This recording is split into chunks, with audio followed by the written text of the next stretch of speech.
Hello' everyone, মই স্মৃতি makeup artist আৰু আজি নাইকাৰ পৰা মোৰ পাৰ্চেল এটা আহিছে আৰু কিনো আহিছে পাৰ্চেলত মই আপোনালোকৰ লগত অকণমান শ্বেয়াৰ কৰোঁ। চ' কিপ অন ৱাচিং। নাইকাৰ পৰা যেতিয়া পাৰ্চেলবোৰ আহে ন, তেতিয়া মনটো যে ইমান ভাল লাগি যায়। আৰু এতিয়া মই দেখুৱাম কি আহিছে পাৰ্চেলত। চ' এতিয়া মই অ'পেন কৰিম। মই অৰ্ডাৰ কৰিছিলোঁ ৱেট টিশ্যু আৰু এইটো হৈছে মিনি পিজ্জা পাফ। এইটো বৰ মৰম লগা, মই দেখুৱাই আছোঁ ৰ'ব। আৰু চবচে যিটো মোৰ স্পেচিয়েল এটা মই অৰ্ডাৰ কৰিছিলোঁ সেইটো হৈছে চুইচ বিউটিৰ এইটো ইলুমিনেটৰ। এইটো মই বহু দিনৰ পৰা আচলতে মই চাই আছিলোঁ আৰু এইটো চাওক, নাইকাৰ পৰা মোক বাৰ্থডে মান্থ কাৰণে এটা বডি লোশ্যন পঠিয়াইছে। থেংক ইউ ছ' মাছ নাইকা, মোক এই বাৰ্থডে গিফ্টটো পঠিওৱাৰ বাবে। আৰু লাষ্ট ইয়াৰো আপোনালোকে পঠিয়াইছিলে, থেংক ইউ ছ' মাছ।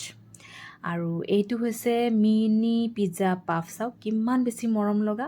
এইটো আপোনালোকে মেকআপ কৰোঁতে এনেকৈ ইউজ কৰিব পাৰে আৰু পাউডাৰ পাফ হিচাপেও ইউজ কৰিব পাৰে, বৰ মৰম লগা। আৰু এইটো হৈছে চুইচ বিউটিৰ ইলুমিনেটৰ, যিটো মই ৰিভিউজবোৰ চাই পেলাই অৰ্ডাৰ কৰিম বুলি ভাবিয়ে আছিলোঁ আৰু আপোনালোকক এতিয়া স্বাটচ কৰি দেখুৱাই দিওঁ। আৰু এইটো প্ৰাইজো বেছি নহয়, আপোনালোকে চবেই কিনিব পাৰে যদিহে মানে ৰিজাল্টটো ভাল পায়। আৰু মই দেখুৱাই লৈছোঁ ৰ'ব। ৱাও, কেনেকুৱা শ্বাইন কৰি আছে চাওক। ইমান এফৰ্ডেবল প্ৰাইজত আৰু ইয়াতকৈ কি ভাল পাব।